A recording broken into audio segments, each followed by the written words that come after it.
والله لو دي اكبر عقبة عندك يبقى موضوعك حله سهل جدا جدا يا باشا. الدنيا بقت سهلة، باي بال اصلا اشتغل في مصر. يعني انت تقدر دلوقتي تبيع منتجاتك من خلال باي بال. تمام.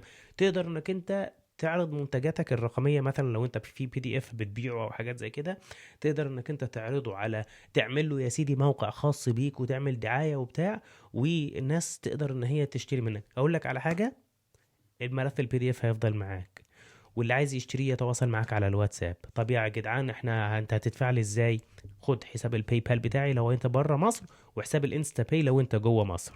تمام. ابعت لي عليه. الموضوع سهل وبسيط. الموضوع لو انت بس فكرت شويه هتلاقي الدنيا سهله، سهله جدا سهله جدا. في، انت بقى لو هتسكيل بقى في بقى انك انت تفتح شركه في امريكا وتاخد حساب سترايب وتعمل لنفسك حساب بنك امريكي، وممكن تبعت لنفسك منه فلوس او يجي لك فيزا كارد، حاجات كتير جدا.